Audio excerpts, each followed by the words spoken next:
That is secondary. But సొసైటీలో కలిసి ఉన్నాము అనేది హలో మాట్లాడండి సొసైటీలో మాత్రం పిల్లలు డ్యామేజ్ కావకూడదు, పేరెంట్స్ అనే వాళ్ళు ఇలాగున్నారు అనేది నా పిల్లలు మ్యారీడ్ లైఫ్ మీద గానీ ఇంపాక్ట్ పడకూడదు అనేది నా ప్రయత్నం నేను చేస్తాను. ఖచ్చితంగా ఒక అమ్మాయికి మీరు ఒక అమ్మాయికి పెళ్లి అయిపోయింది, ఇంకో అమ్మాయికి పెళ్లి అవ్వాల్సి ఉంది. ఖచ్చితంగా కన్యాదానం చేసినప్పుడు మీరు పీటల మీద మీరు ఇద్దరు ఉండాలి కదా, అది సాంప్రదాయం కదా. అవునవును. కాబట్టి ఈ సమస్యకు పరిష్కారం వస్తుందని ఆశిద్దాం. 4 walls అదే ఎవరికి తెలియకుండా గుట్టుగా. ఎందుకంటే సార్ నాకు దీన్ని నిన్నటి నుండి నేను చూస్తున్నాను, రాజకీయంగా లాగుతున్నారు.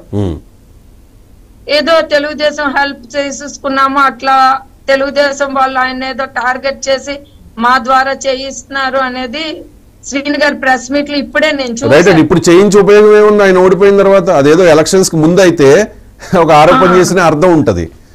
అవును, కానీ ఇప్పుడు అంతా అయిపోయిన తర్వాత ఇప్పుడు చేసే ఉపయోగం ఏముంది? ఇప్పుడు ఎన్నికలు ఏం లేవు కదా.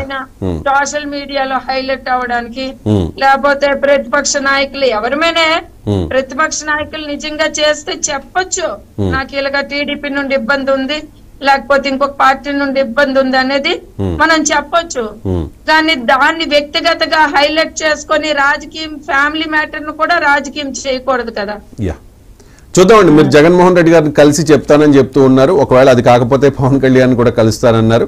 ఖచ్చితంగా పవన్ కళ్యాణ్ కలిస్తే పవన్ కళ్యాణ్ జనసేన లీడర్ తో పాటు బ్రదర్ గా కూడా ఒక బ్రదర్ గా ఒక దీనిగా కూడా మేము ఇది బయటకి ఇష్యూ రాకుండా ఆయన దృష్టిలో పెట్టడానికి నా వంతు ప్రయత్నం చేస్తాను. రైట్ అండి, థ్యాంక్ యూ సో మచ్ అండి. ఇంత కష్టంలో కూడా ఇంత బాధలో కూడా ఇంత టైం మాతో మాకు కేటాయించి మీ అభిప్రాయాలు మాతో షేర్ చేసుకున్నందుకు థ్యాంక్ యూ సో మచ్ అండి.